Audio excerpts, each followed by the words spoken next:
মমতা বন্দ্যোপাধ্যায়ের গাড়িতে চটি জুতো কাদা ছোঁড়ার ঘটনাকে তীব্র ভাষায় ধিক্কার জানালেন বিজেপির রাজ্য সভাপতি ও রাজ্যসভার সাংসদ শ্রমিক ভট্টাচার্য। তিনি জানিয়েছেন, তিনি যাই হন না কেন মমতা বন্দ্যোপাধ্যায় প্রাক্তন মুখ্যমন্ত্রী, তার একটা সম্মান আছে, তার ওপর এভাবে আক্রমণ মেনে নেওয়া যায় না। এই ধরনের ঘটনা একেবারেই বাঞ্ছনীয় নয়। শ্রমিক জানিয়েছেন, যে বা যারা এই ঘটনা ঘটিয়েছেন তাদের কাউকেই রেয়াত করা হবে না।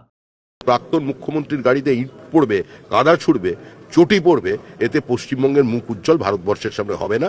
এ ধরনের নিন্দনীয় ঘটনা পুলিশ ব্যবস্থা নেবে। কোনোভাবেই বিজেপি এর সঙ্গে যুক্ত নয়।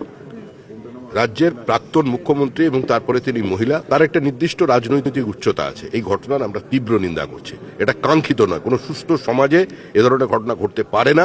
তাকে কেউ স্লোগান শাউটিং করতে পারে, কেউ ব্ল্যাক ফ্ল্যাগ দেখাতে পারে, গো ব্যাক বলতে পারে, কিন্তু কোনো প্রাক্তন মুখ্যমন্ত্রীর গাড়িতে ইট পড়বে, কাদা ছুড়বে, চটি পড়বে, এতে পশ্চিমবঙ্গের মুখ উজ্জ্বল ভারতবর্ষের সামনে হবে না।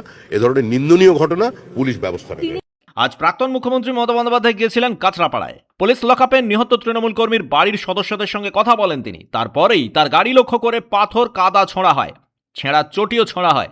প্রাক্তন মুখ্যমন্ত্রী মমতা বন্দ্যোপাধ্যায় অভিযোগের আঙুল তোলেন রাজ্য সরকার ও মুখ্যমন্ত্রী শুভেন্দু অধিকারীর দিকে। ব্যুরো রিপোর্ট, পূবের কলম ডিজিটাল।